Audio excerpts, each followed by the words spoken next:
The words sliced through the air like a knife, cutting deep into my heart. "Your mother was my first mistake," my father Harvey declared at Mom's funeral.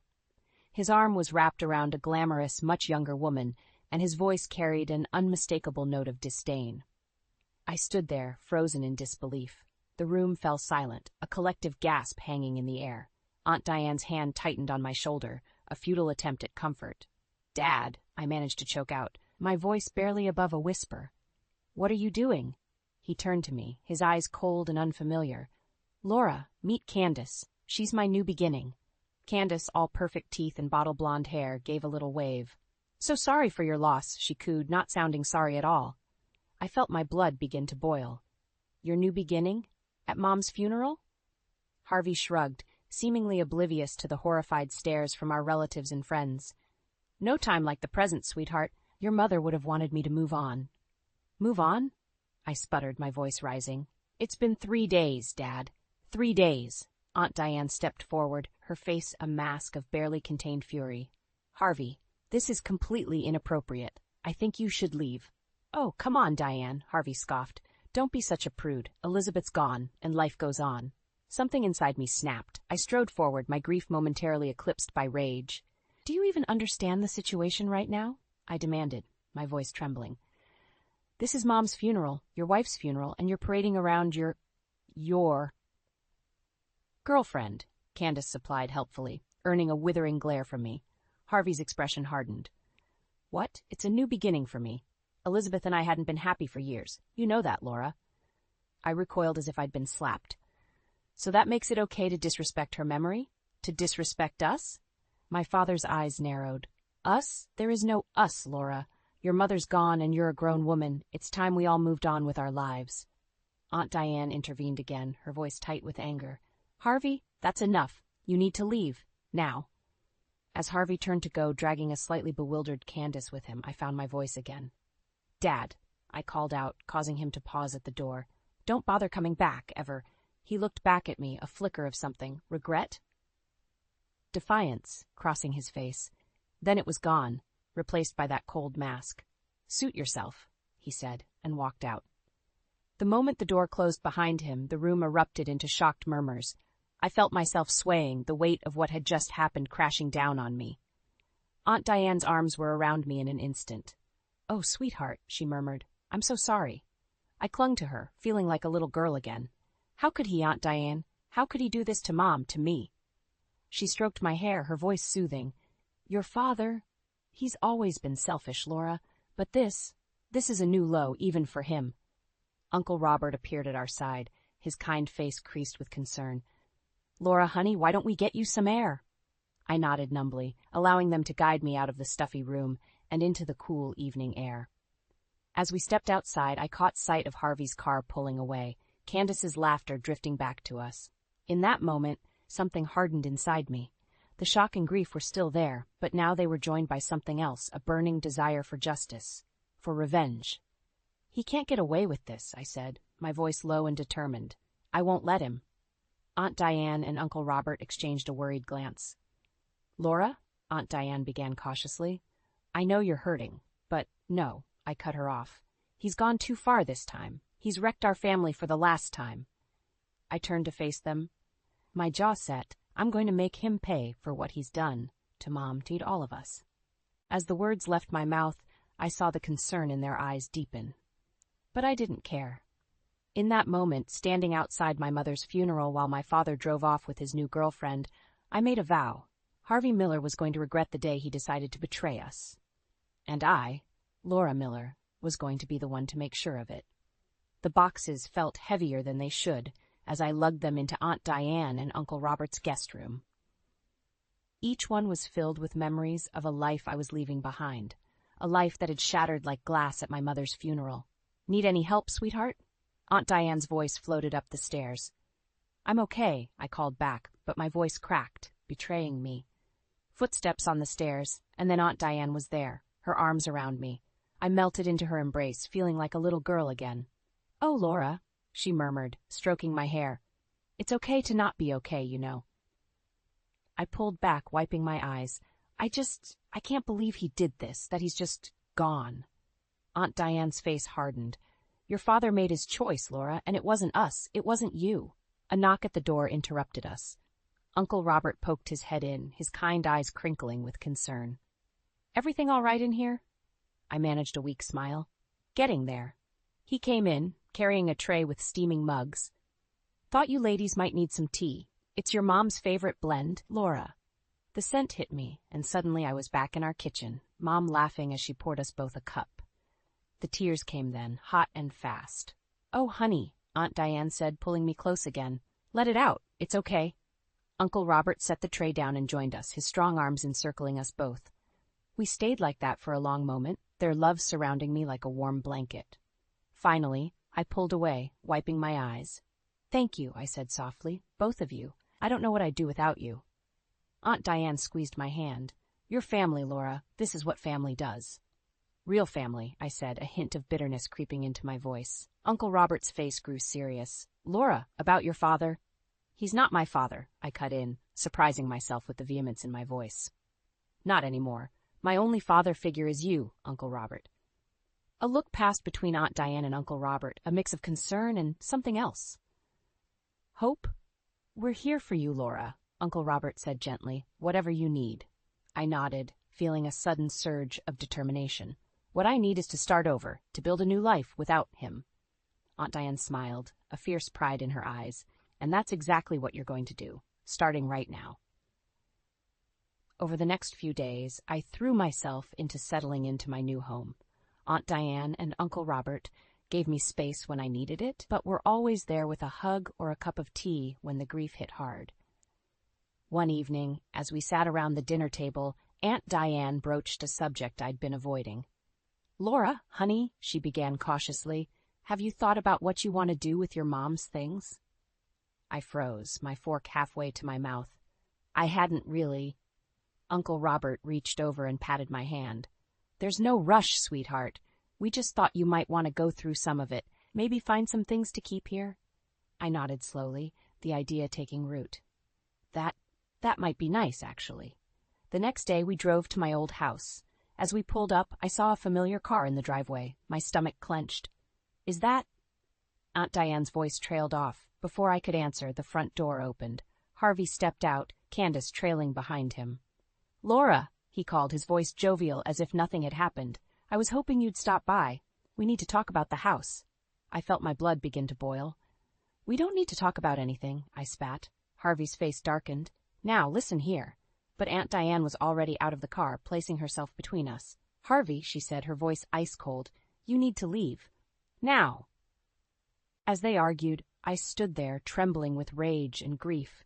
This house, my childhood home, was now tainted by his presence, by his betrayal. In that moment, I made a decision. I wouldn't let him take this from me, too. I wouldn't let him destroy one more piece of my mother's memory.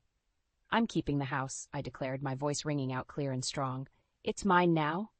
And you? You're not welcome here, ever again. I was just settling into my new routine at Aunt Diane and Uncle Robert's when the first cracks in Harvey's perfect new life began to show.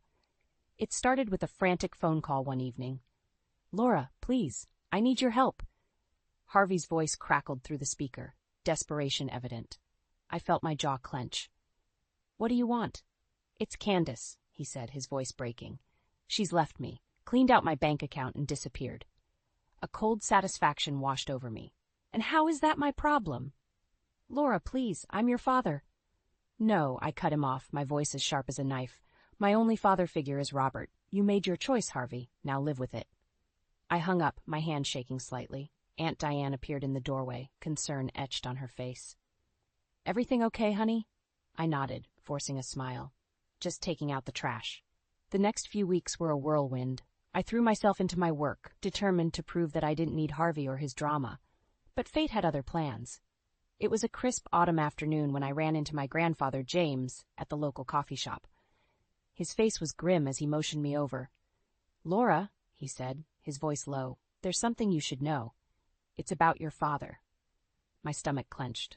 What's he done now? James sighed heavily. He's been embezzling from the company. We've got proof. I'm firing him today. The world seemed to tilt on its axis. I knew Harvey was selfish, but this was a new low. I'm so sorry, Grandpa, I whispered. He patted my hand.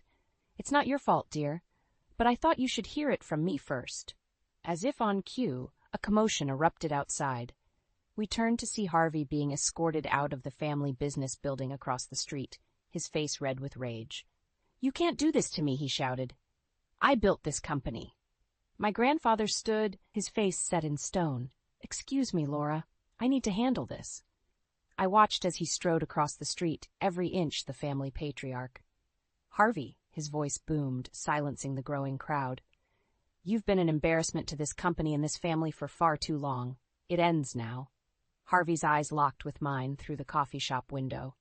The desperation I saw there sent a chill down my spine. That night, as I recounted the day's events to Aunt Diane and Uncle Robert, my phone buzzed incessantly with messages from Harvey. Pleas for help, promises to change, threats of revenge, each more unhinged than the last. You need to block his number, Uncle Robert said firmly. I nodded, my finger hovering over the block button. But something stopped me, a morbid curiosity perhaps, or maybe a lingering shred of daughterly concern. I want to see how far he'll fall, I admitted, surprising myself with the coldness in my voice. Aunt Diane and Uncle Robert exchanged a worried glance. Laura, Aunt Diane began gently, I understand you're angry, but revenge isn't the answer. I looked up at her, feeling a surge of determination. This isn't about revenge, Aunt Diane. It's about justice. For Mom, for me, for everyone he's hurt. As if to punctuate my words, a loud crash echoed from outside. We rushed to the window to see Harvey's car swerving down the street, thus narrowly missing parked vehicles. Oh my God, Aunt Diane gasped. He's drunk. We watched in horror as the car careened around the corner, tires screeching. The sound of impact came moments later, followed by the wail of sirens. In that moment, staring at the chaos Harvey had wrought, I felt something shift inside me. The last vestiges of daughterly affection crumbled away, replaced by a steely resolve. He's made his bed, I said, my voice barely above a whisper. Now he can lie in it. As we waited for news of the accident, I realized that this was just the beginning. Harvey's downfall was picking up speed, and I found myself oddly eager to see where it would lead. The game had changed, and I was no longer just a pawn in Harvey's selfish schemes. I was ready to become the architect of his undoing. The weeks following Harvey's drunk driving incident were a blur of police reports and hushed family conversations. I thought I'd seen the last of him. But I couldn't have been more wrong. It started with a text message. I need to see you, Laura, please. I ignored it, of course. Then came the emails, the voicemails, each more desperate than the last. I blocked his number, but somehow he always found a way through.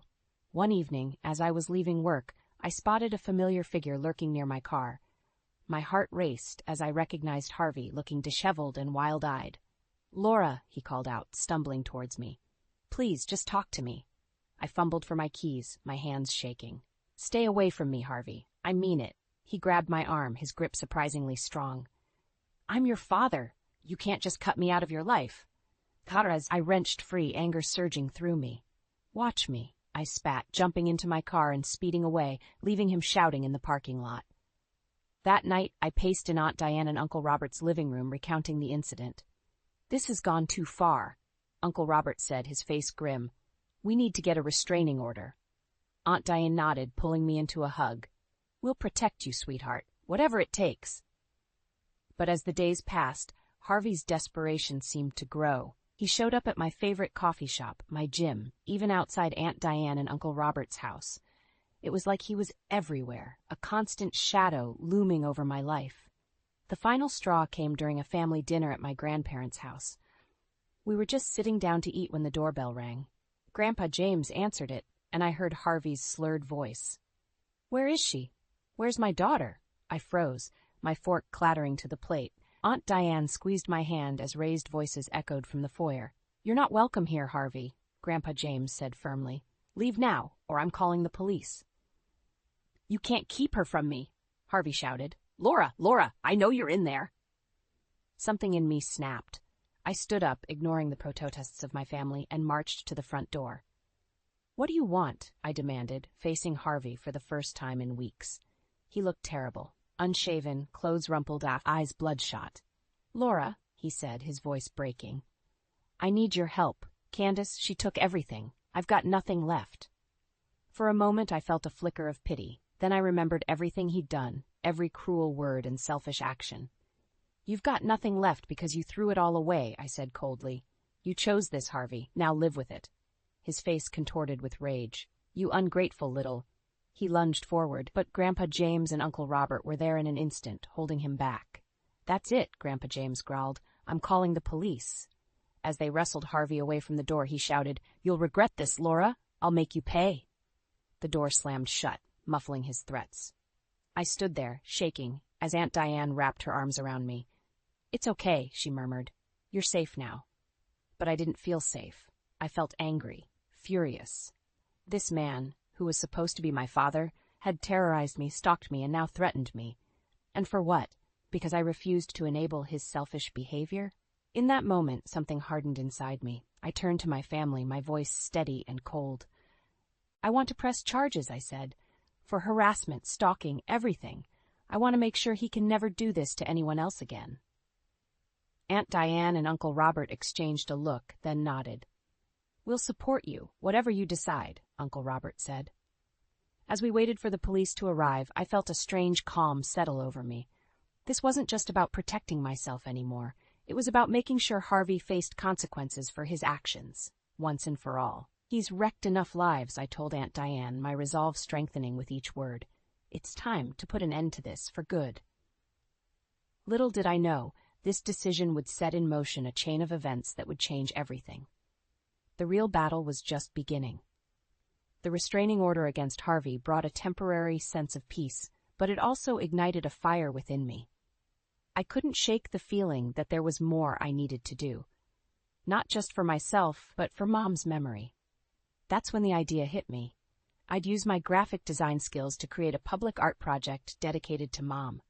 It would be my way of honoring her, of showing the world the amazing woman she was, the woman Harvey had tried so hard to erase. I threw myself into the project, working late into the night.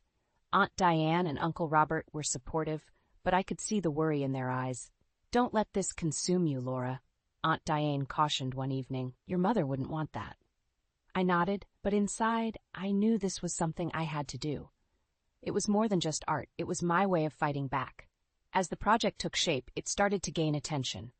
Local newspapers ran stories, and soon, a reporter from the city's major news station reached out for an interview. The day of the interview, I stood in front of my creation, a massive mural depicting Mom's life, full of color and joy. The reporter, Sarah, smiled warmly as the cameras rolled.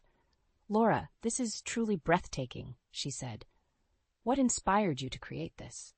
I took a deep breath, feeling the weight of the moment. "My mother was an incredible woman," I began. "She faced so many challenges, but she never lost her spark. This mural is my way of ensuring her light continues to shine." Sarah nodded encouragingly. "And your father? How does he feel about this project?" The question caught me off guard. I hesitated, then decided to be honest. "My father, he's not a part of my life anymore. But my mother will forever be my inspiration." As soon as the words left my mouth, I knew I'd made a mistake. Harvey might be out of my life, but he was still out there, watching. And I'd just poked the bear. Sure enough, the next day as I arrived at the mural site to continue work, I found it vandalized. Red paint was splashed across Mom's face, and crude words were scrawled at the bottom. My heart sank as I read them. "Lies and slander, HM." I fell to my knees, tears streaming down my face. All that work, all that love, destroyed in an act of petty revenge. But as I knelt there, something shifted inside me. This wasn't just about me anymore. It was about every person who'd ever been hurt by someone like Harvey, every child who'd had to watch their parent tear apart their family. I stood up, wiping my tears away. "You won't win," I whispered, determination stealing my voice. "Not this time." I called Aunt Diane, my voice shaking but resolute. "I need your help," I said. "We're going to rebuild this mural, bigger and better than before, and we're going to tell the whole truth about Mom, about Harvey, about everything." There was a pause on the other end of the line. Then Aunt Diane's voice came through, strong and sure. "We're with you, Laura, all the way." As word spread about the vandalism, something incredible happened. People from all over the community came forward, offering help, supplies, and their own stories of resilience. The project was no longer just about Mom. It had become a symbol of hope for everyone who'd ever faced adversity. Standing in front of the half-ruined mural, surrounded by volunteers eager to help rebuild, I made a decision. This wasn't just about exposing Harvey anymore. It was about reclaiming our narrative, about showing the world that love and community could triumph over cruelty and selfishness. "Let's get to work," I said, picking up a paintbrush.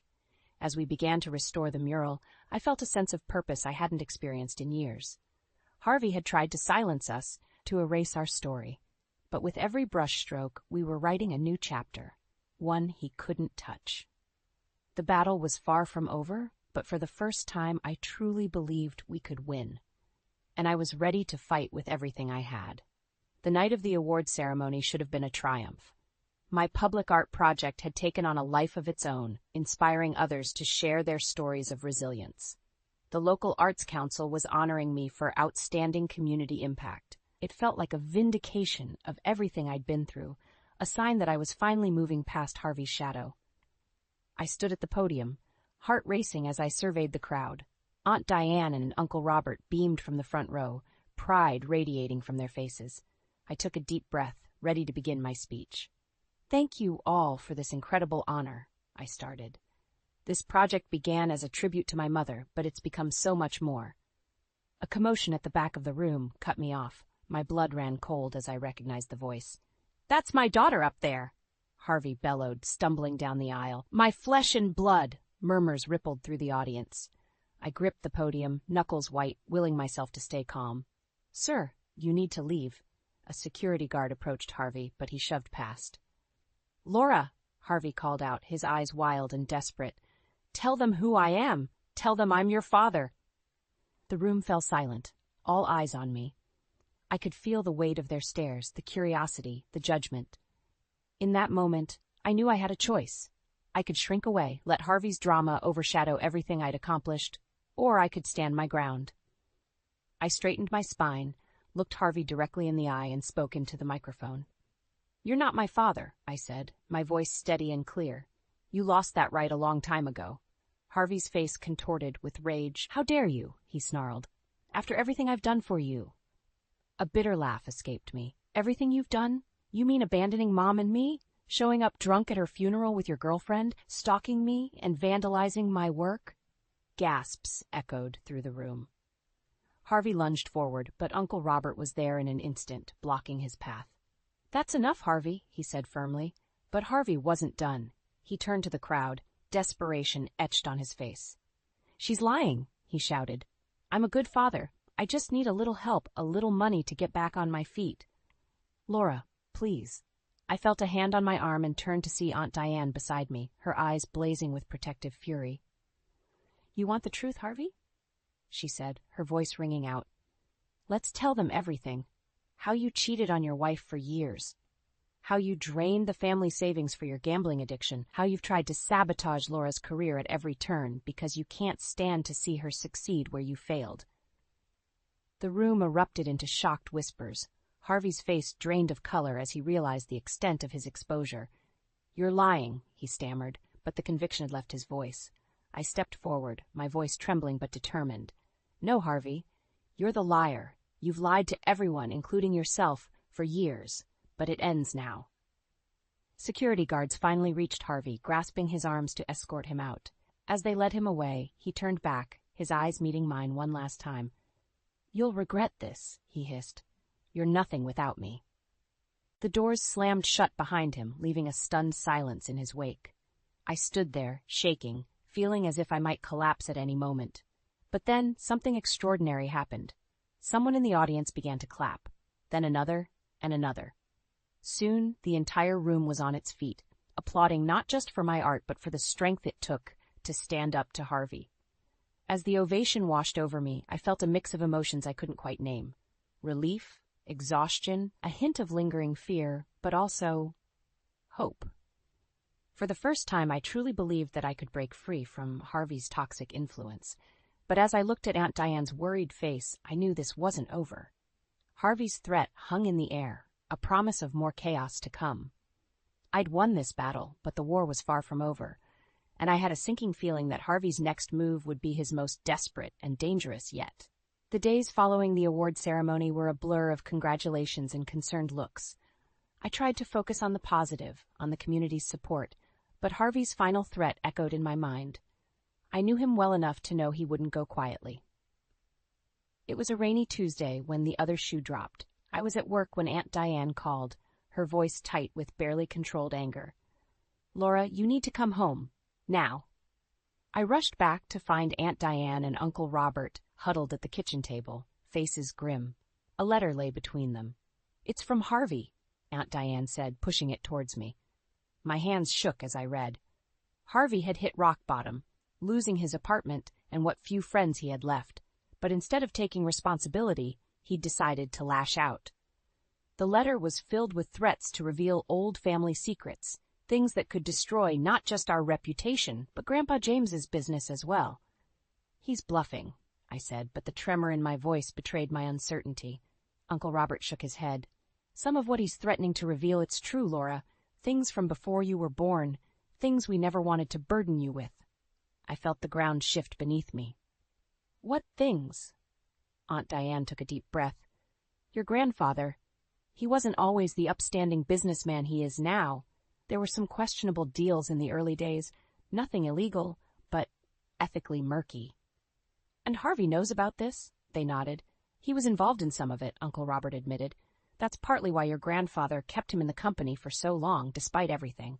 I slumped into a chair, my mind reeling. "So what do we do?" "We fight," Aunt Diane said, her voice steely. "Harvey's a cancer on this family, Laura. It's time we removed him completely." The next few days were a whirlwind of activity.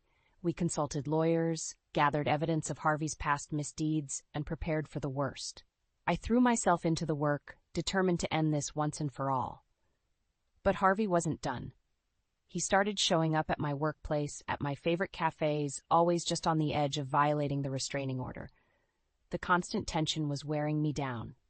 It all came to a head on a sunny Saturday afternoon. I was at the park, working on a new design for my community art project, when I heard his voice. "Still trying to erase me, Laura." I spun around to find Harvey standing there, looking haggard and desperate. "You need to leave," I said, my voice shaking despite my best efforts. He laughed bitterly. "Leave? I've got nowhere left to go, thanks to you and your aunt. But if I'm going down, I'm taking you all with me." He pulled out his phone, waving it at me. "One call, Laura. One call to the press, and everything comes out. Your precious grandfather's shady past, Diane's little indiscretions, all of it." I felt a surge of anger unlike anything I'd ever experienced. This man, who was supposed to protect and love me, was threatening to destroy everything and everyone I cared about. "You're pathetic," I spat. "You think this will fix anything? Make anyone love you?" His face contorted with rage. "Love? I don't need love. I need respect. And if I can't have it, I'll settle for fear." He raised the phone, finger hovering over the call button. In that moment, everything seemed to slow down. I saw my whole life, past, present, and future, flash before my eyes. I thought of Mom, of Aunt Diane and Uncle Robert, of the community that had rallied around me. And I made a decision. "Do it," I said, my voice steady and cold. "Call them. Tell them everything, because when you're done, I'll still have a family who loves me. I'll still have a community that supports me. But you'll have nothing." Harvey's hand trembled, his finger still poised over the phone. We stood there, locked in a battle of wills, neither willing to back down. And then, just as he opened his mouth to speak, a voice cut through the tension. "That's enough, Harvey." We both turned to see Aunt Diane striding towards us, her face a mask of determination. And behind her, to my shock, was Grandpa James. The final confrontation was about to begin, and I knew that no matter what happened next, nothing would ever be the same. The months following Harvey's final confrontation in the park were a whirlwind of legal battles and emotional upheaval. But as the dust settled, I found myself standing on the other side, stronger and more at peace than I'd ever been. Harvey, unable to face the consequences of his actions, had fled the state. His last-ditch attempt to blackmail the family had backfired spectacularly when Grandpa James decided to come clean about the company's past. It turned out that honesty and a commitment to change were more powerful than any scandal Harvey could have drummed up. As for me, I threw myself into my work with renewed passion. The community art project that had started as a tribute to Mom had blossomed into something much bigger. People from all walks of life were coming together to share their stories of resilience and hope. It was healing, not just for me, but for the entire town. One sunny afternoon, as I was putting the finishing touches on a new mural, Aunt Diane and Uncle Robert surprised me with a visit. "Laura, honey," Aunt Diane began, her eyes twinkling with excitement, "we have something to ask you." I set down my paintbrush, curiosity piqued. "What is it?" Uncle Robert cleared his throat, looking slightly nervous. "Well, we know you're an adult and all, but we were wondering if you'd let us officially become your guardians." I blinked, stunned. "But I'm 32. Aunt Diane laughed, a warm, rich sound that reminded me so much of Mom. "We know, sweetie. It's more symbolic than anything, a way to make official what we already feel in our hearts." Tears welled up in my eyes as the full weight of their offer hit me. This was more than just a legal formality. It was a promise, a commitment to be the family I'd always longed for. "Yes," I whispered, my voice choked with emotion. "Yes, I'd love that." The day of the guardianship ceremony was also Aunt Diane and Uncle Robert's wedding anniversary. As we stood before the judge, I felt a sense of completion, as if the jagged pieces of my life were finally fitting together. After the ceremony, we gathered at home for a celebration. As I watched Aunt Diane and Uncle Robert laughing with friends and family, I slipped away to my room and retrieved a card I'd been working on for weeks. Taking a deep breath, I approached them. "Happy anniversary, Mom and Dad," I said, handing them the card. Their eyes widened at the words, and for a moment, no one spoke. Then Aunt Diane pulled me into a fierce hug, Uncle Robert's arms encircling us both. "Oh, Laura," Aunt Diane murmured, her voice thick with tears. "We love you so much." As I stood there enveloped in their love, I thought about the journey that had brought me here. The pain of losing Mom, the betrayal by Harvey, the struggle to find my place in the world. But through it all, I'd found something precious. A family bound, not by blood, but by choice and love. Later that evening, as the party wound down, I stepped outside for a moment of quiet reflection. The night air was crisp, stars twinkling overhead. I thought about Mom, hoping she could see how far I'd come. "I did it, Mom," I whispered to the sky. "I found my way." A gentle breeze rustled the leaves, and for a moment I could almost hear her voice, filled with pride and love. As I turned to go back inside, I caught sight of my reflection in the window. The woman looking back at me was stronger, wiser, and more at peace than I'd ever been. I realized that this wasn't just an ending, it was a beginning. Harvey's betrayal had nearly broken me, but it had also set me free. Free to choose my own family, to create my own legacy, to live life on my own terms. I stepped back into the warmth of the house, back into the embrace of my chosen family. Tomorrow, I'd wake up and continue working on my art, continue inspiring others with our story of resilience. But for now, I was content to simply be here, surrounded by love, finally and truly home. As I closed the door behind me, I knew that whatever challenges the future might hold, I was ready to face them. Because now I had the strength of my past, the love of my present, and the hope of my future, all wrapped up in the family I had found and chosen.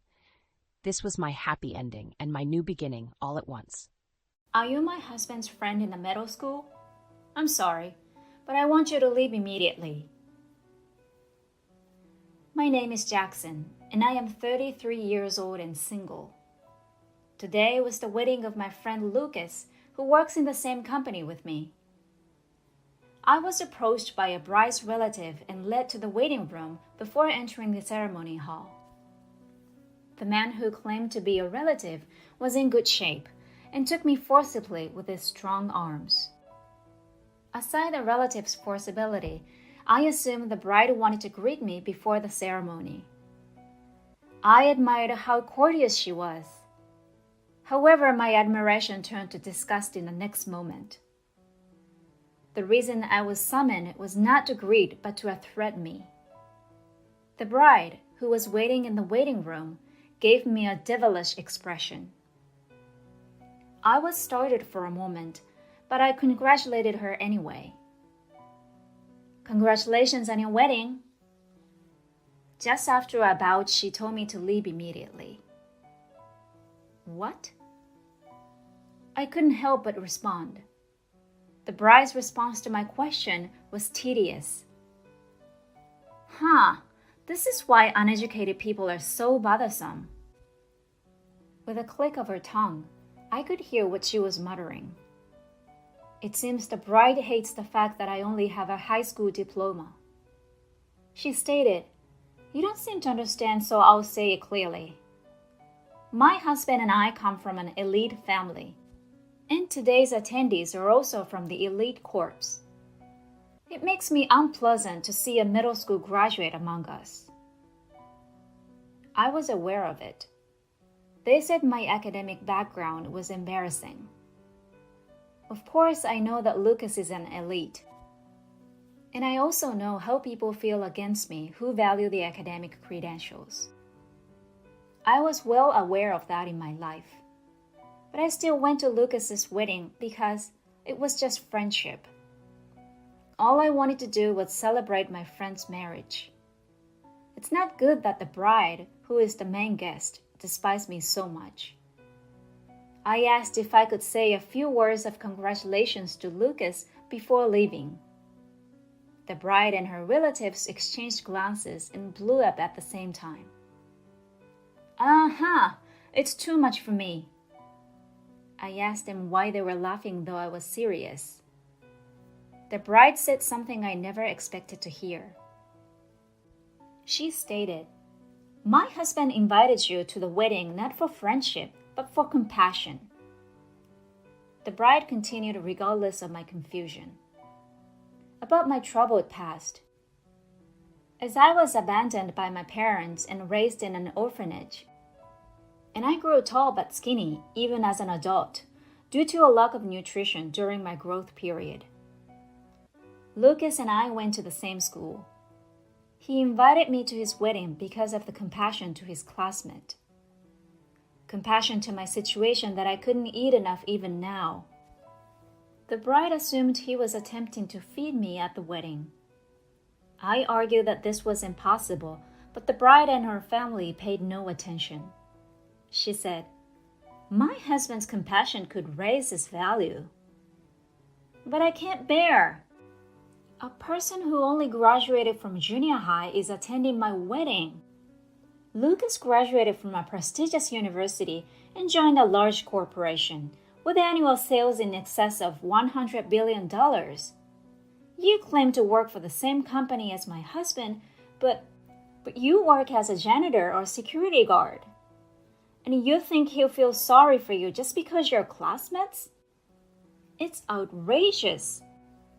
We both work for the same company. Our company has only recently gone public, but it is a promising one. It's also a popular place to work, ranking first among job seekers. The company's policy is to hire as many talented people as possible, so if you are deemed necessary for the company, you can join it regardless of your academic background. However, no matter how large the company, I am aware that there is a gap between a junior high school graduate and a college graduate.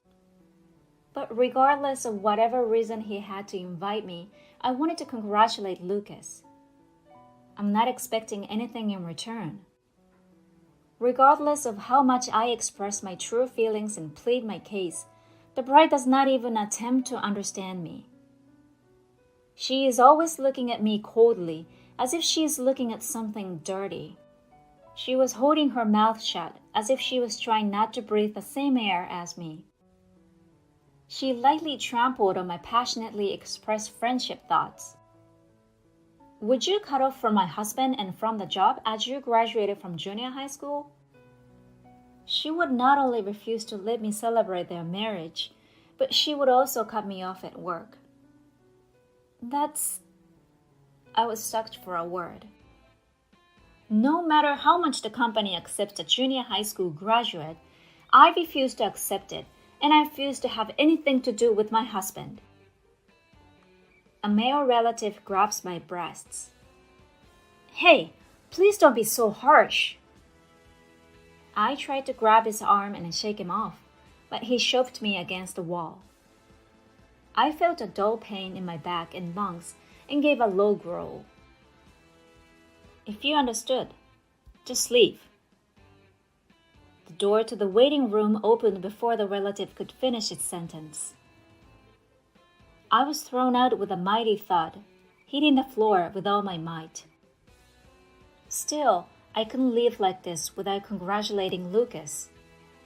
I didn't want to be locked out before the wedding, so I went to a nearby cafe to spend time, and then entered the venue, blending in with the other guests.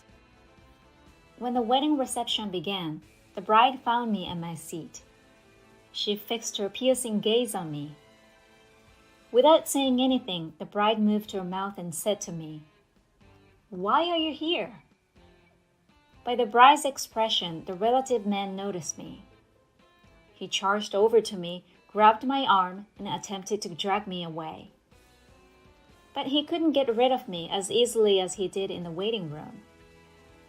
The attendees who were sitting nearby clung to the relative man and shielded me. "What are you doing?" The relative looked terrified. I could see the bride was in a hurry as well. I took a microphone that was nearby and announced in a loud voice to the bride, who did not understand what had happened. "Bride, I'm sorry for telling you to leave. I was eager to attend Lucas's wedding, so I came." What the hell is going on? What in the world is this? Lucas, who was sitting on the head table, heard our conversation and asked us, "Go away? You said that to Jackson?" The frightened bride, who was questioned by Lucas with an unexpectedly frightening look on his face, said in a squeezing voice, "Because that man says he's only graduated from junior high school. It would be a bad match for both Lucas and me." I talked to the bride, who was in such a slumbering state. "I'm sorry, I couldn't disappear, but I'll cut off my business ties with Lucas as your wish. Please forgive me for this, and that means you're fired, Lucas."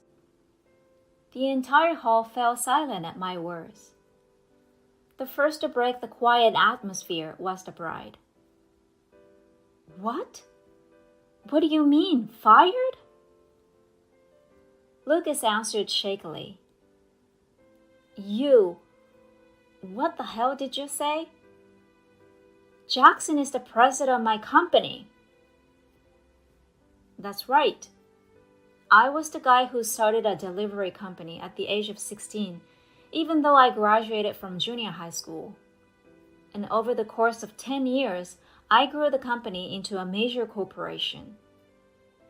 I started the delivery service only with my own bicycle. By facing a time when people were spending more and more time at home, it quickly became a publicly traded company. Lucas was my friend and a fellow member of the facility. He always shared his meals with me, taking care of me when I was skinny. He was more than just a friend, he was a benefactor. I grew up in an orphanage until I was 15 years old, while Lucas was adopted at the age of 12 and raised by the current parents. Lucas was clever enough so that he quickly improved his studies and entered a prestigious university. We kept in touch with each other even after we moved away from each other. When we started our own company, Lucas said to me, "I'll study hard and support the company." After our dream came true, Lucas got married. I was so happy when I heard that Lucas, who was so shy, was getting married. I wanted to congratulate him more than anyone else. That was the reason why I persisted even though the bride refused so much. I didn't hear anything about that. A junior high school graduate is not the president. It's true that even a junior high school graduate is the president. I have the right to fire people. And it was the bride herself who asked me to cut off the business with Lucas. I gently told her that I did as she wished. She said, "Huh? Then Lucas is really fired?" The bride, who had been frozen, muttered, "Fired? If you're such a bum, I don't want you anymore. I quit this marriage. It's meaningless if you're not an elite and don't have a high income." What a surprise that she declared that she was breaking off her engagement with Lucas, who had just been fired. The attendees boomed loudly at these words. "Shut up! I'm the victim. The good terms we had before we got married suddenly disappeared. This is just like a marriage scam," she exclaimed and demanded compensation from Lucas for breaking off the engagement. As expected, Lucas was disgusted by this behavior. Here, I quietly tapped the screaming bride on the shoulder and whispered, "You're the one who's going to pay the alimony, you know." After I said so, I played the video recording of my phone on the projector in the hall. This was taken by the phone I had dropped in the bride's waiting room. When a male relative grabbed me, I pressed the record button on my phone, and it might be evidence of my injury. It appears that I then dropped it with the impact of being pushed against a wall. The phone that fell off continued to record, and it recorded the bride being unfaithful to the male relative in the waiting room. After the ceremony started, I went looking for the phone in the waiting room where I would have dropped it, and luckily I found the phone lying in the corner of the room. I was shocked to see the contents of the recording. I couldn't believe they were doing such a lousy thing on such a sacred day as a wedding. I really couldn't believe it as a human being. And immediately, I went to report it to Lucas. In other words, the earlier firing sentence was a surprise that Lucas knew about. To reveal the true nature of the bride, Lucas's relatives blamed the bride's relatives fiercely. The bride's relatives, however, refused the attack, saying, "We don't have any relatives like that man." They refused the claim.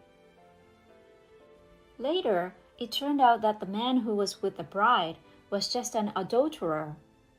He had a nice face and was a great guy to hang out with, but he was a pimp who didn't even work.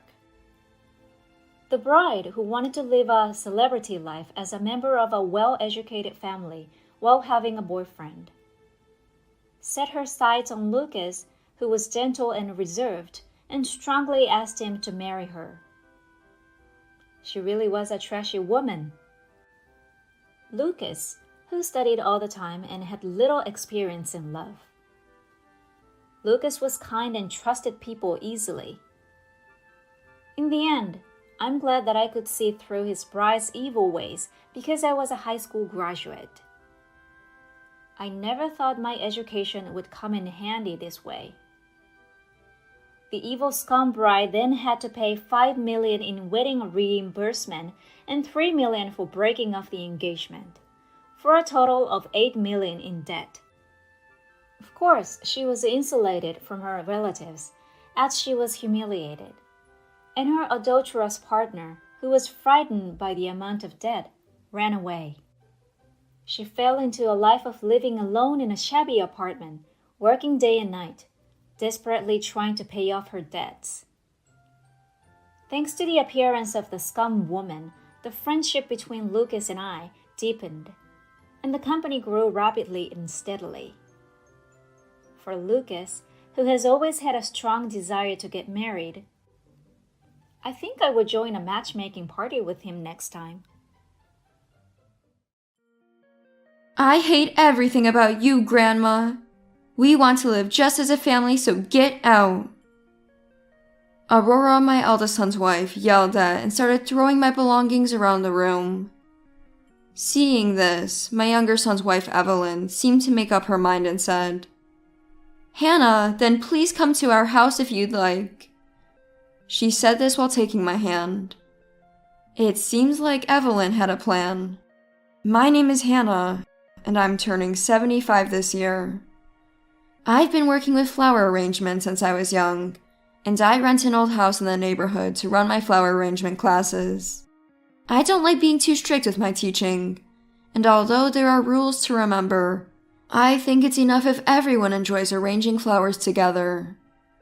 Perhaps because of this approach, my classes have become quite popular, and it's hard to get a reservation. Until a few years ago, I mainly taught local women. Why not teach flower arranging to tourists too? Evelyn, my younger son's wife, suggested. Evelyn married my younger son 2 years ago. She's always cheerful and energetic, loved by people of all ages and genders. Her youthful appearance has made her a favorite in the neighborhood. She doesn't have children, but has been a great support to my younger son and is a wonderful wife. Thanks to Evelyn, my flower arrangement classes are on track, attracting members even from neighboring towns. I always wanted to work as much as possible in my later years and not be a financial burden to my sons. My husband still works as a tax consultant at 70, so I too wanted to have a job. So it's a blessing that my flower arrangement classes are popular and provide a stable income. However, my biggest worry is Aurora, the wife of my eldest son with whom we live. Aurora married my eldest son Matthew 5 years ago, but I've always felt we didn't get along. Their marriage was a shotgun wedding due to Aurora's pregnancy. Thinking they would be financially strained, I suggested they live with us for a few years until things settled. Matthew was initially happy with this, but I soon regretted it. Aurora has a tough personality, evident in her every word, whether she's speaking to me or my husband. Matthew seems completely under her thumb. Although she's married to Matthew, whom I cherish, it seems to her I'm just an annoying presence. Aurora, while a housewife, hardly does any housework. I took care of the chores when the baby was born, expecting her to take over eventually, but years later she still doesn't. It's as if she sees me more as a housekeeper. The shampoo in the bathroom is gone. Sorry, I didn't notice. Please be more responsible. I'm busy with the kids, you know. I'm sorry. That's how it was. Aurora would find something and immediately complain to me. I understood she was busy with childcare, but to me it seemed she just lounged around watching TV all day. Of course, Matthew, her husband, never said anything to her. He always put his wife before his parents, letting her do as she pleased. Running my flower arrangement classes 5 days a week, and then doing household chores was becoming increasingly difficult with age. My husband would come home from work, see me doing chores, and worry if I was getting too tired. He has always been a workaholic, but was very lenient with the kids. He rarely opposed what they wanted to do and never raised his voice. Now, I wonder if that leniency has led to unfavorable outcomes. Maybe I was too indulgent, he said, looking sad. I was starting to think about finding a new place for my eldest son's family so my husband and I could live quietly by ourselves. One day, after shopping and preparing lunch, I noticed it was noisy outside. There seemed to be several families having fun. Suddenly, the front door opened and those families entered our house. "Excuse us." Come in. The house is a mess, but make yourselves comfortable. Sorry for dropping by like this." "It's fine, don't worry about it." With that, Aurora ushered the other families into the living room. Confused by this sudden event, I was now dealing with 5 adults and 5 children. 10 people suddenly in my house. "Aurora, what's this about?" "It's okay, don't worry, just go over there." The other family started spreading out store-bought dishes and began a party in the living room. Of course, I wasn't informed about any of this. I was overwhelmed, my house suddenly overrun by a large group. The children, not being watched by the adults, were misbehaving, opening our fridge, jumping on the sofa. Not wanting to be in such a house, I decided to go out for a while, do some shopping, and distract myself. Relaxing in a cafe, reading a book, and browsing new shops, I lost track of time, and before I knew it, it was 4 p.m. Thinking I should return home to prepare dinner, I worried about the state of the house. When I got back, I could still hear the noise inside. They haven't left yet. Feeling heavy-hearted but knowing I had to ask them to leave, I entered the house and approached Aurora. Then she said something unbelievable. "Oh, these people are staying over tonight." "What? But the rooms are..." "We'll use your room for them, so you should stay in a hotel tonight." That's absurd. Suddenly faced with such an unreasonable demand, I was at a loss. I immediately called my husband and explained the situation. Even he was shocked, saying, "What?" But it seemed like there was nothing he could do since other families were already at our house. So I contacted my younger son Robert and decided to stay with him for a day. Robert, having heard the situation, was surprised by Aurora's domineering behavior but gladly agreed to let us stay. "Sorry for calling out of the blue." "Don't worry about it. I'm often away for work, and Evelyn will be happy to have someone to talk to," he said, comforting us. "It must have been hard for you. You can stay with us as long as you need." "Thank you, that's a relief." "But what about Aurora? Didn't she say anything to you, Hannah?" I was just as shocked. "Actually, we've been having trouble too." Evelyn then began to talk about the troubles with my eldest son's family. It turned out that the younger son's family had lent them money. They weren't exactly well off, but since they didn't have children, they decided to help out a bit. However, the repayment deadline had passed, and they were making excuses not to pay back. Especially Aurora, who even got angry and made excuses, causing quite a problem. The younger son and his wife. "We'll just consider the money we gave as a gift and let it go." It seems that they have decided to go with that idea. I wish they could pay it back, though. It was a significant amount. "How much did you lend?" $10,000. "What? Such a large sum? I've been giving them money every month, too." "Really?" "I, too, have been giving my eldest son money every month. Since my grandchild was born, I thought they might need it, so I gave them $1,000 monthly, yet they still seem short on money. Of course they don't pay rent since the house belongs to my husband and me. It was a mystery where all that money was going." A week later, after finishing my flower arrangement class and returning home, I saw a white truck parked in front of the house. "What's this?" Curiously looking, I saw workers who seemed like contractors coming out of the house. "We'll contact you again once we have the estimate." "Okay, thank you so much," Aurora responded with a smile. "Aurora, what's happening?" "Oh, nothing really." Aurora acted as if she wanted to keep it from me. "But they were talking about an estimate." "Well, we're planning a home renovation. That was the estimate." Her shocking revelation made me raise my voice. "What? I haven't heard anything about this. When was this decided?" "It doesn't matter when. The house is old, and we're making it more comfortable to live in. But we don't have that kind of money." The first thing that concerned me was the issue of money. I couldn't believe my eldest son's family, who always relied on me, would pay for the renovation themselves. "For the comfort of our family, please take care of it. We don't have the money to pay," Aurora said. "That's absurd." Unbelievably, Aurora had decided to renovate the house without consulting me or my husband. Our house, indeed old, didn't urgently need renovations. There were no steep stairs or significant level changes. Upon asking, it turned out Aurora wanted to remodel the rooms to make them stylish. She felt embarrassed living in an old house while her friends had trendy homes. Her childish reasoning left me speechless. Moreover, I had been thinking about asking the eldest son's family to find a new place, but Aurora's plan suggested they intended to stay long-term. The thought of living together for many more years made me feel gloomy. Reaching my limit, I decided to vent to Evelyn. Both of us troubled by the eldest son's family, it had become easier to share our frustrations. She started talking about renovating on her own? Unbelievable! Yes, and it looks like we're expected to pay. Is there any way to stop her? After I said this, Evelyn seemed to have an idea. "Let's teach that couple a lesson." "How?" "I have the perfect plan. Let's fight back now." Saying this, Evelyn began to devise a strategy with an excited look. A week later, Evelyn came to my house. She had some kind of recording device in her hand.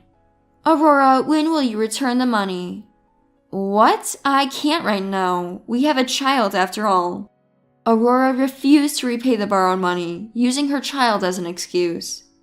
Frustrated by her attitude, both Evelyn and I grew increasingly irritated. Well, our grandchild is starting elementary school soon, so perhaps it's time for you to move out. I'm getting old and want to live peacefully. What are you talking about? We're about to renovate. There's no way we're leaving. Caught off guard by mine and Evelyn's suggestion, Aurora panicked but refused all our demands. I hate everything about you. We want to live just as a family, so get out. Aurora yelled that and started throwing my belongings around the room. Seeing this, Evelyn seemed to make up her mind. Hannah, then please come to our house if you'd like. She said this while taking my hand. Evelyn seemed to have a plan in mind. Leaving an enraged Aurora at home, Evelyn and I went to my younger son's house. She shared her plan for retaliation against Aurora with me. Listen, if things stay as they are, they'll do whatever they want with the house and take your money, putting you in a tough spot. So, let's fight back and give them a taste of their own medicine. But how can we do that? First, stop all payments for the house. Although I lived with my eldest son's family, I never received any contribution towards living expenses. We paid for everything from utilities and groceries to neighborhood association fees. Thankfully, the house was already paid off. And don't give them the usual $1,000 every month. I see, but then I might not have a place to live. My biggest concern was becoming homeless. At 75, I couldn't buy a new house. Stay in the house until our counterattack is over. That way, it won't matter if the water or electricity gets cut off. That makes sense. Feeling a bit weak for fearing losing the house, Evelyn encouraged me with determination. We need to make Matthew realize how much they're taking advantage of Hannah. Her eyes were full of seriousness. Besides, we don't know how long we can keep working, so we should save as much money as possible. You're right. Then with Evelyn's help, I changed all the house-related payments. They were being charged to my credit card, but I switched to having the bills sent to the house. This way, the payment slips would start arriving at the house next month. Both Evelyn and I couldn't help but smirk, thinking about our retaliation. Since my eldest son's family rarely checked the mail, they might not notice the bills and end up with the utilities being cut off. The thought made us laugh uncontrollably. Our counterattack continued. With Aurora's requested home renovation about to start, my husband and I decided to have a talk with the eldest son's family about the future of the house. Is the renovation starting next month? Yes, but do you still have complaints? Aurora's mood soured instantly when the renovation came up. It's not about that. As you said, the elderly should pass their homes on to the younger generation. So we've decided to give this house to Matthew and his family. My husband spoke the words he had thoughtfully prepared. The eldest son's family began to celebrate as if they had been waiting for this moment. Yes! Finally, the house is ours. Lucky us. Just so you know, if you ask for it back later, it's not happening. While I felt like sighing at their reaction, I continued the conversation about the renovation.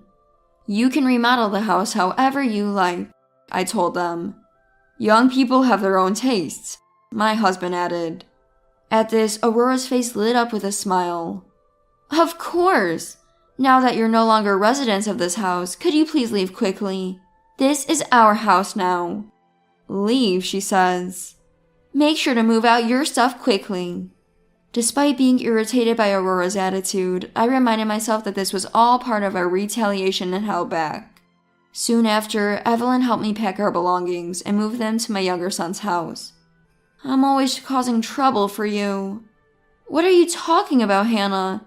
The real counterattack is just beginning. While talking like this, we moved our belongings into the house. The estimate from the remodeling company had already arrived, and both my younger son's family and I were shocked at the amount. Not just changing the wallpaper and flooring, but they planned to relocate stairs and change the layout. The cost was as much as building a new house.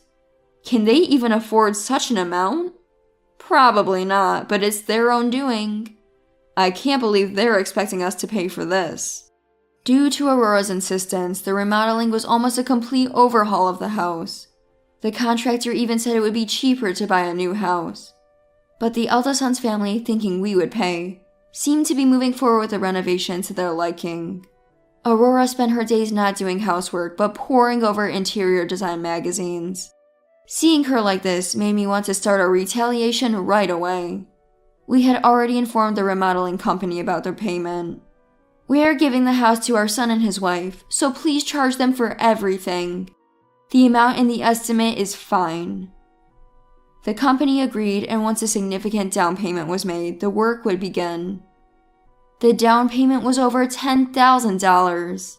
I doubted Matthew and Aurora had such money, but I decided to watch how things would unfold. A few days later, an infuriated Aurora came to my younger son's house. What is this about us having to pay? Why?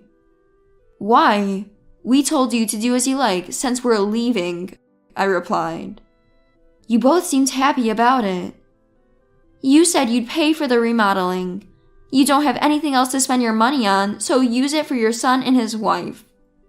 Why would I? At that, Evelyn, having reached her limit, burst out in anger. Enough is enough. You've been making Hannah and her husband pay for everything, and you still want more. They've been paying your rent, groceries, and even giving you $1,000 every month. Did you know that? It's only fair that you pay for the renovation since you told Hannah to leave. Aurora seemed shocked to hear about the $1,000, her face showing confusion. $1,000? What is that about? Didn't you know? Maybe your husband was using it secretly. Birds of a feather, I said sharply, adding insult to injury. I'm sorry, but from now on, we won't be giving you a single dollar. No way. Why? After I said that, Aurora left, looking frustrated. Since then, I haven't given my eldest son's family any money. Apparently, Aurora had to apologize to her relatives and borrow money to pay the down payment to the remodeling company. I'm sure they have no intention of paying it back. Now that they've kicked me out and got the house, they have to manage all the expenses they used to rely on me for, and life seems to be getting tough for them. Aurora has to work without any days off as they're financially strained. The relationship between my eldest son and his wife has deteriorated due to financial issues, and they apparently fight almost every day. The $1,000 I used to give my son every month was, unbeknownst to Aurora, being spent on drinking and entertainment. Moreover, it was revealed he was inviting junior colleagues to clubs and bars, as indicated by the numerous girls' business cards found in his suit pockets. This issue led to a huge fight, and they even considered divorce at one point. However, neither had the capacity to live independently, so they decided not to go through with it. Neither could afford alimony, which was probably a wise decision.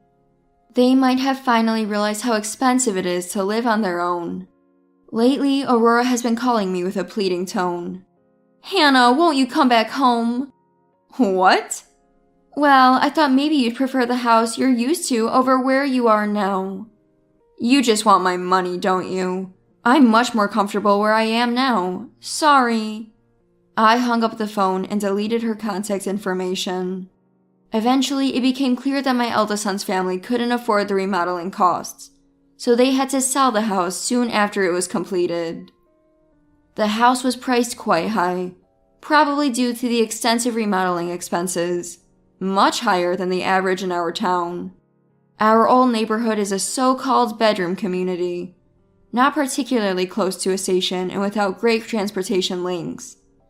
With such conditions, I doubt it will sell easily. Moreover, the interior, heavily influenced by Aurora's preferences, was a mismatch of styles and hardly stylish. I think it showed a significant lack of taste to spend so much money on such a cluttered house. Maybe we should buy the house, now that it's for sale, Evelyn joked.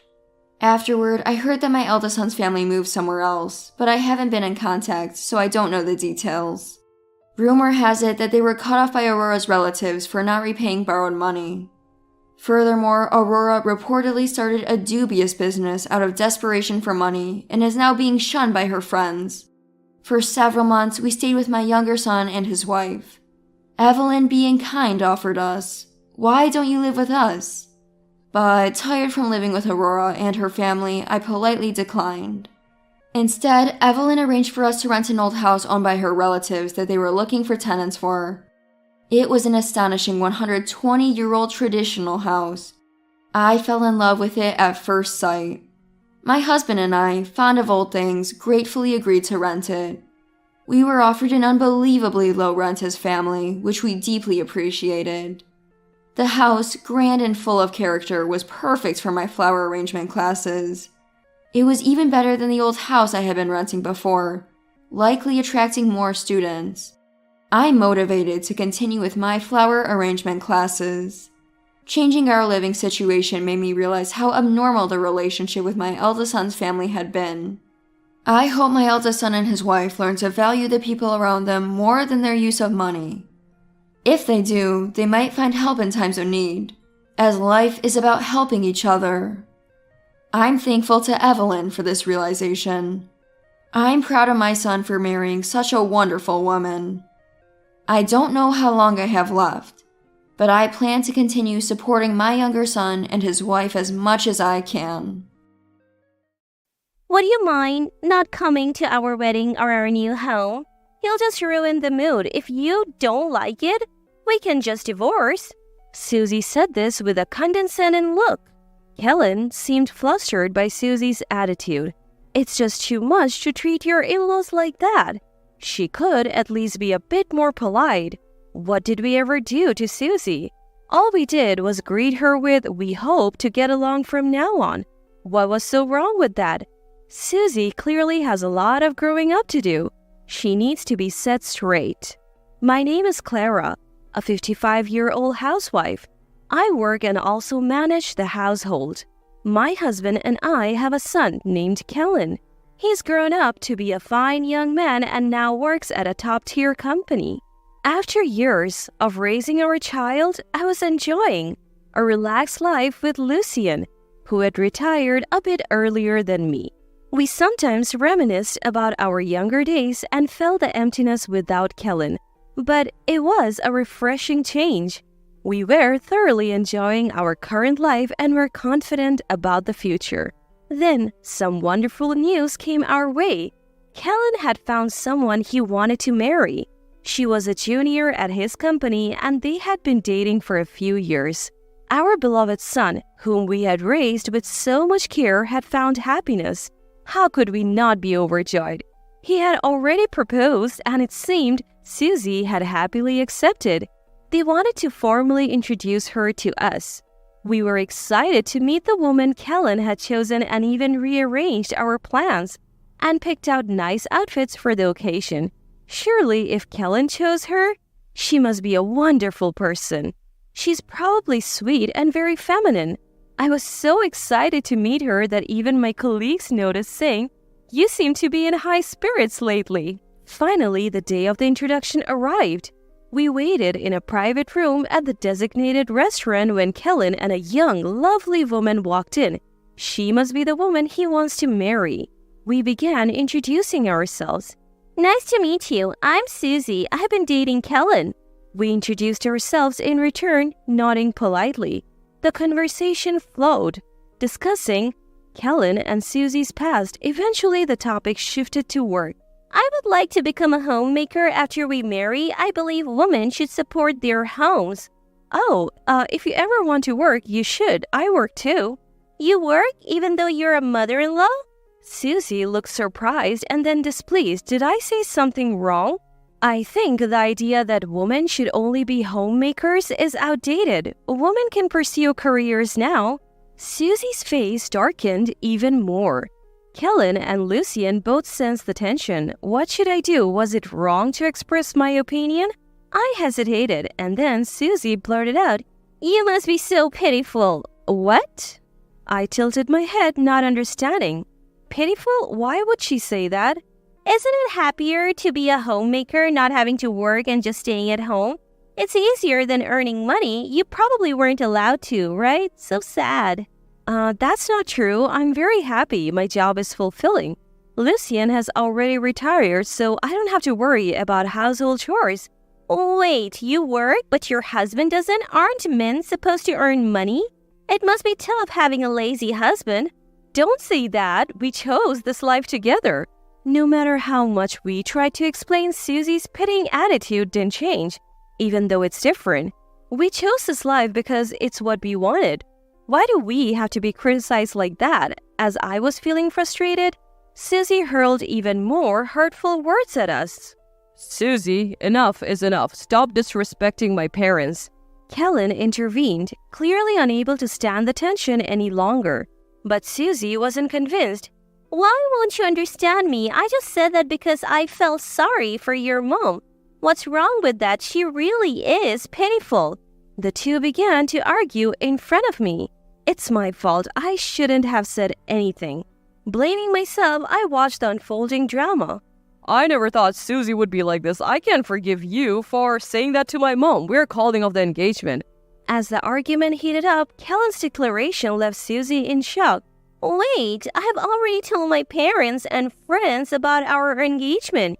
You can't just call it off. It seemed Susie had prematurely announced their engagement to everyone she knew. She approached Kellen, her face pale. I really love you, Kellen. I want to be with you. Watching her grovel was honestly nauseating, but this was too cruel. They had been doing well until now, and it seemed rash to end everything over a momentary disagreement. Maybe Susie could change, maybe she just lost her temper. Acting on fleeting emotion could have lasting consequences for Kellen's future. Kellen, why not forgive her? She's apologizing. I don't mind. I'm sure Lucien feels the same, right? Lucien nodded. Yes. It seemed he understood my perspective.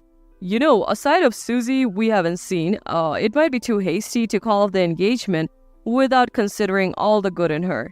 Hearing Lucien's words, Kellen pondered. Maybe you're right. In the end, Susie sincerely apologized for her behavior. Even after their engagement, Kellen seemed wary of Susie's attitude. He made it clear if she showed any disrespect towards us, he would reconsider their future together. Time passed. Kellen and his fiancée were making steady progress with their wedding preparation. Just recently, they sent out the invitations. Moreover, they decided to build a new home to start their married life in. Although it's still under construction, I have been invited by Kellen several times to check out the progress. Even though it's not finished yet, you can already tell it's going to be a beautiful house. The contractors have been very professional, and I couldn't help but feel proud thinking, that's my son for you. One day, Kellen invited Lucien and me to see the progress of their new home.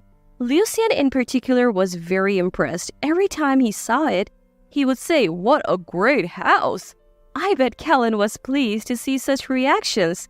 Kellen enthusiastically showed Lucien the plans, explaining, "This area will be like this." Afterwards, we decided to grab some coffee. Kellen, Susie, Lucien, and I went to a nearby cafe. While sipping our coffee and discussing the wedding and new house, Susie suddenly blurted out, mother-in-law is getting a bit too comfortable. What do you mean? I don't think I'm doing anything wrong. And you think just because Kellen likes you, you can act this way? Isn't that just being arrogant? Why would you say that? Did I do something to upset you, Susie? Confused by her accusations, I asked her why she felt this way. She sighed heavily and said, Look, can you and father-in-law just not come to the wedding or the new house?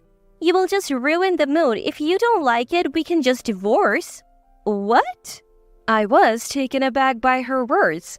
Kellen, looking panicked, called out, Susie. But unlike before, she didn't apologize. Instead, she looked proud as if she had accomplished something. Why was she treating me this way? I thought she had changed her attitude, but it seems I was still an intruder in her eyes. Inside Susie, I remained a nuisance. But I'm not the type to just take this lying down. Susie needs to understand her place. After the cafe incident, Kellen was furious with Susie and considered breaking off the engagement, but I had a plan.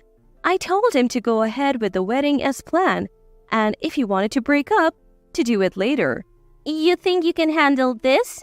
Or do you just know you can't win against me? Susie smirked. I asked her again, so you really don't want us at the wedding? Yes, I would rather never see you or father-in-law again, Susie said with a smile. I warned her, are you sure about this, Susie? You might regret it. Why would I regret it? I get to have my wedding without any interruptions. I'm happy. Hearing her words, I just nodded. Kellen had told me he wanted us at the wedding, but if Susie felt this way, it might be best if we didn't attend. However, seeing Kellen's worried face, I whispered, I have a plan, and his expression darkened. I am not one to just sit back after being treated this way. In fact, I am the type who needs to get even, something Kellen and Lucien know all too well. Seeing our exchange, Lucy asked, what are you up to? But I just brushed it off. Nothing at all. We won't attend the wedding or visit your new home, so don't worry. I replied with a smile, and Susie said, that's a relief, and laughed. In Susie's mind, she probably envisioned a perfect wedding day. Who would make that dream come true for her after all she's done? Does she really think everything would go smoothly without any hitches? Is she living in a fantasy world? I had to hold back my laughter as I continued with the preparations for the wedding day. A few months later, the big day arrived. As promised, we didn't attend the ceremony. While relaxing at home, my phone suddenly rang as expected. It was Susie. Mother-in-law, please come to the venue right now. Hurry! Susie sounded frantic. I almost laughed, thinking I knew this would happen, but held back and asked what happened. Susie then began to explain the situation at the wedding venue. As she entered the venue excited about her big day, she greeted each guest. However, almost every guest asked, where's Clara? Each time she was asked, Susie would reply, she's busy. But every time she said that, the guests seemed disappointed, as if they were genuinely saddened by my absence. At first, Susie could handle it, but as more and more guests asked the same question, it became too much for her. Even her close friends asked, isn't Clara coming? Reaching her breaking point, Susie shattered a wine glass on the floor and shouted, why is no one paying attention to me, the bride? In her frustration, she even bad-mouthed me, saying, what's so great about that old lady? The atmosphere in the venue turned icy. Whispers began to circulate that Susie had intentionally not invited me. The mood of the wedding was ruined. Despite being the bride, Susie was met with cold stares. She felt uncomfortable as guests whispered about her. Please come and fix this. It's all because of you, mother-in-law. Susie's voice was filled with anger and blame. Who would want to go after being spoken to like that? If you're asking for a favor, shouldn't you ask nicely? Maybe apologize like you did before? Why should I do that for someone like you, mother-in-law?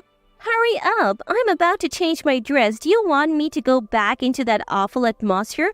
I'm the star today. She must have been really struggling with the mood at the venue.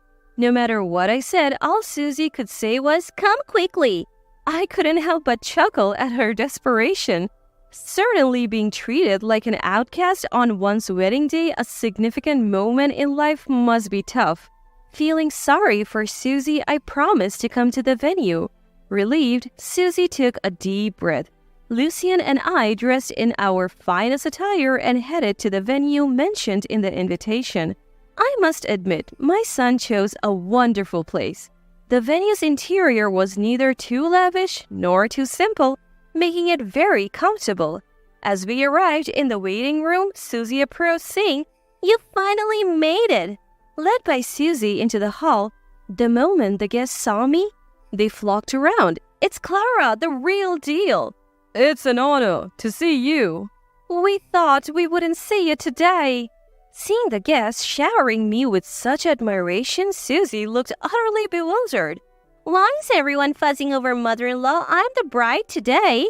One of the guests offered some advice, leaving Susie in shock. There is a reason I am so adored.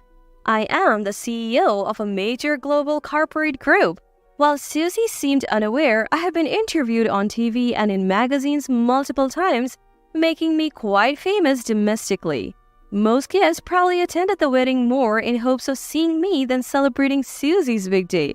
Unaware of this, Susie's derogatory comments about me in front of the guests were about to backfire. That's not fair. Discovering my unexpected trump card, Susie collapsed in disbelief. Who's the real victim here? The wedding proceeded without further issue, but Kellen eventually broke off the engagement with Susie. Though Susie's attitude towards me changed, often calling me the best mother-in-law ever, it seemed she couldn't undo the discomfort she had caused. Susie was held responsible for the wedding expenses and the cost of the under-construction house. Rumors spread about Susie's terrible behavior towards me, leading her friends to distance themselves. Even her parents were outraged, making her home life unbearable. Meanwhile, I'm nearing retirement and have been preparing for my successor.